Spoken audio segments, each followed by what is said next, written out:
están, jóvenes? Vamos a desarrollar este tema que se llama movimiento circunferencial. ¿Sí? Bien, vamos a ver un poco la parte teórica. ¿Qué cosa es el periodo y qué cosa es la frecuencia? Que sería lo primero que tendríamos que definir. El periodo viene a ser el tiempo que se emplea en realizar una vuelta. ¿Cuánto demora un móvil, ¿no es cierto?, en dar una vuelta completa? Como el movimiento es circunferencial, imagínate que estás recorriendo una circunferencia. ¿Cuánto tiempo te demoras tú en dar una vuelta completa? ¿No? Eso va a depender seguramente de la dimensión de la circunferencia. Pero el tiempo que tú te demoras en dar una vuelta, a eso le llamamos periodo. Y lo vamos a representar por una letra T mayúscula. ¿Sí? Lo otro que también debemos saber es qué cosa es una frecuencia. Mira cómo lo denoto con una F. Es una magnitud física que expresa el número de vueltas que se realiza en un determinado tiempo ya establecido. ¿Ya? Mira, entonces voy a colocar esa definición. La frecuencia es igual al número de vueltas dividido entre el tiempo. Matemáticamente lo podemos representar así. 1 sobre el periodo, o en todo caso el inverso multiplicativo del periodo. ¿Sí? Entonces acordémonos de eso. Además, hay que recordar también que la frecuencia se mide en revoluciones por minuto, o quizás también en revoluciones por segundo, que en algunos casos también se utiliza esa notación. Entonces recordemos esto, lo que es el periodo y lo que es la frecuencia, porque esto lo vamos a utilizar después. Ahora, cuando nosotros tenemos un movimiento circunferencial, acá existen dos tipos de velocidades. La velocidad tangencial, que lo vamos a denotar de esta forma, nosotros, y la velocidad angular.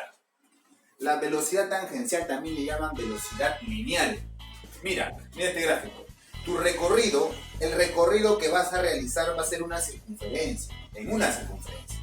Entonces, vamos a suponer de este punto a este punto. Nota que la velocidad tangencial es un vector, es una magnitud física vectorial. Se le grafica con un vector dibujado tangente a la circunferencia.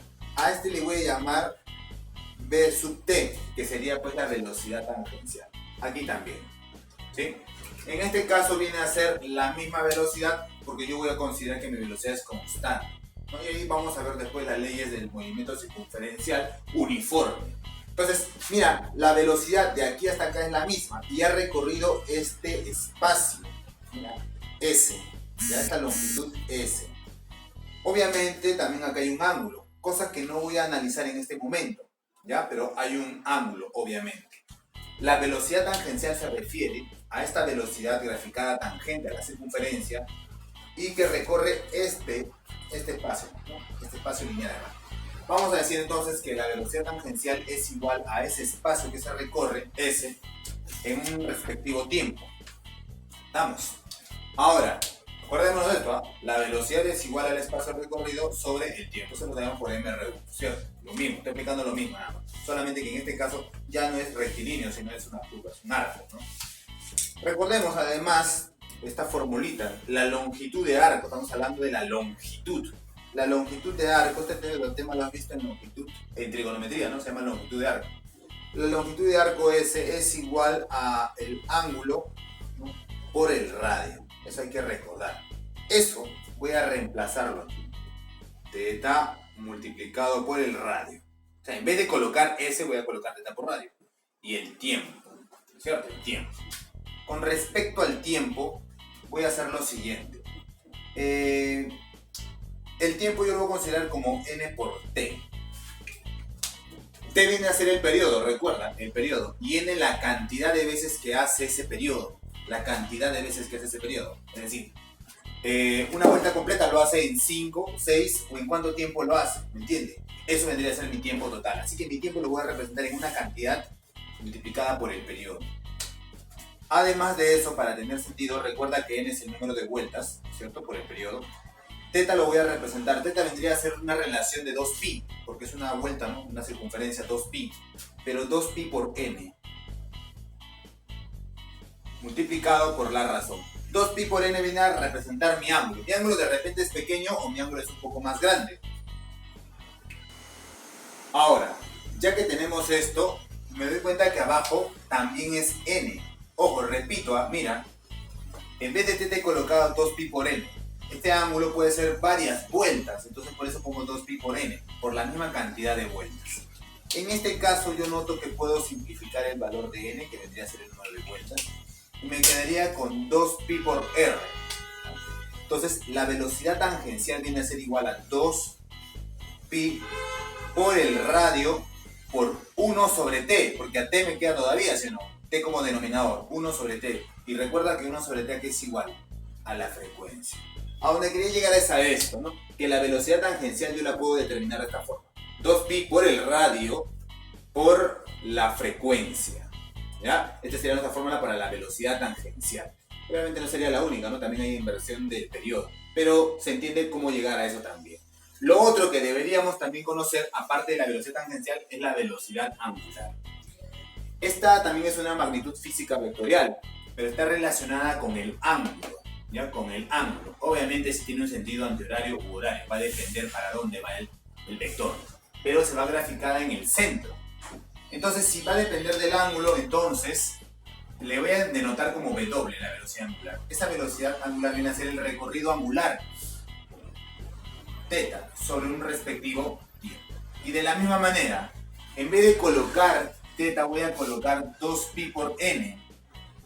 ¿Cuántas vueltas ha dado? Pues no cuántas vueltas angulares ha dado, ¿cierto? Varias vueltas de repente ha dado, o de repente una fracción de vuelta.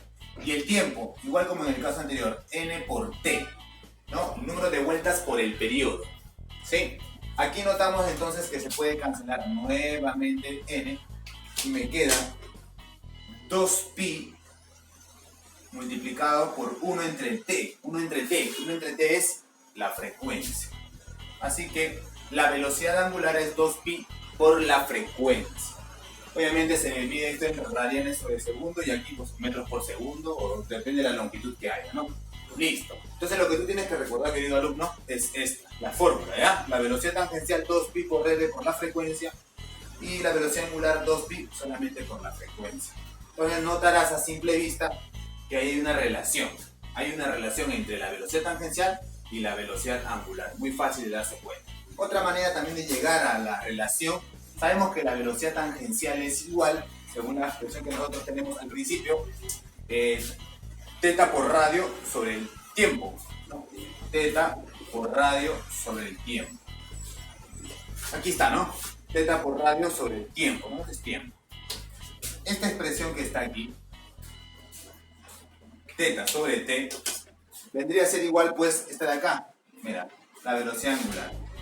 ¿Cierto? Entonces yo podría decir que esto de acá, lo de rojito, es velocidad angular por el radio. Finalmente concluyo entonces que la velocidad tangencial vendría a ser igual a la velocidad angular multiplicado por el radio. ¿Sí? Recordemos entonces, esta fórmula que está aquí, esta, la que está aquí de velocidad angular y la relación. Ojo, velocidad tangencial, velocidad angular y la relación entre las velocidades. Ahora, recordemos también las leyes del movimiento circunferencial uniforme. Acuérdate, ¿eh? Si esto es uniforme, significa que a iguales tiempos, a iguales intervalos de tiempo, se recorrerá linealmente y angularmente la misma longitud. Será el mismo recorrido, ¿ya? La aceleración tangencial y angular es cero debido a que la velocidad tangencial y la velocidad angular son constantes. Entonces, obviamente, las aceleraciones correspondientes tienen que ser nulas. ¿Sí? Vamos entonces con los ejercicios. Bien, problema número 1. Si una partícula con movimiento circunferencial uniforme genera 36 grados en un décimo de segundo, calcule su rapidez angular. Vamos a colocar nuestros datos. Genera, dice esta partícula, 36 grados. Eso vendría a ser el grado, obviamente, que te representa a el ángulo el cual se ha desplazado, que es 36 grados. Debo recordar que el ángulo tiene que estar en radianes, no puede estar en sexagesimales. Eso lo vamos a transformar. El tiempo dice que es un décimo de segundo. Entonces colocamos 1 sobre 10 segundos. Ahí está, un décimo de segundo. Calcule su rapidez angular. Me está pidiendo cuánto es la rapidez angular. Eso es W, ¿no es cierto? ¿Cuánto es W? En la pregunta. Te decía entonces que 36 grados hexadesimales, no, ¿verdad? Hay que pasarlo a radianes. Y simplemente colocamos pi radianes y su equivalente que es 180, ¿cierto? Simplificamos y me va a salir que 36 grados hexadesimales es el equivalente a pi quintos radianes. ¿No es cierto? Hay que simplificar nada más y llegamos a pi quintos. Vamos a utilizar este ángulo. Recordemos, la velocidad angular se calcula como el ángulo barrido sobre el tiempo. Simplemente en este caso sería pi sobre 5. En este caso el tiempo es 1 sobre 10. ¿Cierto? Y haciendo el cálculo de extremos y medios, 10 por pi, 10 pi, 5 por 1 es 5. Aquí me sale 2 pi. Solución sería 2 pi radianes sobre segundo. ¿Cierto? Eso sería la velocidad angular. Problema número 2. Una partícula con MSU describe un arco de 6 metros. Ahora ya no es angular, ahora es longitudinal. El arco que recorre es de 6 metros en un tiempo de 2 segundos. Calcule su rapidez tangencial. Entonces también nosotros ya hemos visto eso, ¿no? La velocidad tangencial es igual a la longitud, que nosotros le hemos puesto letrita S, ¿no? Le vamos a poner S para que te acuerdes de la fórmula. Vamos a poner acá S. S, ¿no? El arco, la longitud de arco sobre el tiempo. La longitud de arco vendría a ser 6 y el tiempo vendría a ser 2. Simplemente 3 metros por segundo, ya que la longitud del arco se mide en 6 en metros y el tiempo en segundos. Así que tu velocidad tangencial simplemente 3 metros por segundo. Problema 3. Si un disco gira constantemente con 7 pi radianes sobre segundo, ¿eso qué cosa es? La velocidad angular, ¿cierto?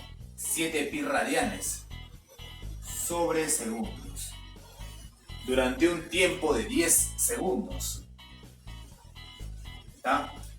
Calcule el número de vueltas que genera en ese tiempo. Bien. Nosotros sabemos que la velocidad angular es igual a el ángulo barrido sobre el tiempo, ¿cierto? Ahora, podemos hacer lo siguiente. Sabemos que θ se puede medir como 2pi por n, donde n es la cantidad de vueltas, ¿ya? Eso también lo vimos en la parte teórica. θ se puede medir como 2pi por n, donde n es la cantidad de vueltas completas que hace. Reemplazando w, o la velocidad angular, vale 7pi, colocamos 7pi, igual a 2pi por n, que es el número de vueltas, sobre el tiempo, que a mí me sale 10, ¿cierto? 10 por 7 es 70, 70 entre 2 sería 5. 5pi igual a pi por n. De nuevo, 10 por 7 es 70, 70 entre 2, 35, disculpen. 10 por 7 es 70, 70 entre 2, 35, 35 pi. Y miren lo que sucede aquí, puedo simplificar el valor de pi. Finalmente diré que son 35 vueltas las que puede dar, ¿sí? ¿Cuántas vueltas genera en ese tiempo? 35 vueltas. Y esa sería la respuesta final. Bien, problema número 4. Se tienen 3 poleas tangentes. La polea de menor radio, esta que está aquí, es movilizada por un motor que gira a 1800 revoluciones por minuto. Calcule las revoluciones por minuto de la polea mayor. Bien, esta se mueve, dice, con una frecuencia de 1800 revoluciones por minuto. ¿Cuál será la frecuencia que tiene la polea más grande? Date cuenta que los radios, mira, al menos tenemos información acerca de los radios. Este radio como 1, radio como 2 y radio como 4, ¿no? Lo cual se ve pues claramente en el gráfico que uno es más grande que el otro. Aquí nosotros nos tenemos que dar cuenta de que si las poleas son tangentes, entonces la velocidad tangencial vendrían a ser iguales, porque esta velocidad tangencial, ¿cierto?, es tanto para la polea que está A y la polea que es B. Así lo mismo también para la polea C. Se tratan de las mismas velocidades tangenciales. Entonces yo podría decir que, y eso recuérdalo, cada vez que las poleas son tangentes, nosotros podemos decir que la velocidad tangencial de la polea A es igual a la velocidad tangencial de la polea B, igual también a la velocidad tangencial de la polea C. ¿Ah? Ahora, recuerda entonces también que nosotros habíamos quedado que la velocidad tangencial es igual a 2pi por la frecuencia de A por el radio de A, que en este caso, ¿cuánto es? Simplemente R. Eso es igual a la velocidad tangencial de B, que eso vendría a ser igual a... ¿cuánto? Eso vendría a ser igual a 2pi por la frecuencia de B por dicho radio, que en este caso vale 2R. Igual, velocidad tangencial en C, 2pi por la frecuencia de C multiplicado por dicho radio, que vale 4R. Recordemos además que esta frecuencia en el punto A es igual a 1800 revoluciones por minuto. Lo que voy a hacer ahora es simplificar 2pi, 2pi y 2pi, que son la cantidad constante que hay en cada expresión de esta igualdad. Entonces aquí tengo. También puedo simplificar, por supuesto, R. Voy a simplificar R, R y R. ¿Cierto? Entonces, para que te quede claro qué es lo que tengo, lo voy a copiar por este lado. Tenemos que la frecuencia de A es igual a 2 veces la frecuencia de B. Y esto es igual a 4 veces la frecuencia de C. Bien, el dato que nos habían dado era que la rueda A o la polea A se estaba moviendo a una frecuencia de 1800 revoluciones por minuto. Eso tendría que ser igual a simplemente 4 veces la frecuencia de C. No lo igualo con B porque no es lo que me piden, solamente me piden esto. Y ahí claramente tengo que la frecuencia de C tendría que ser 1800 entre 4, ¿verdad?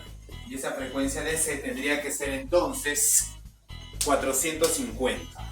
¿Ya? 450 revoluciones por minuto. ¿Sí? Y esa pues sería la respuesta para este problema.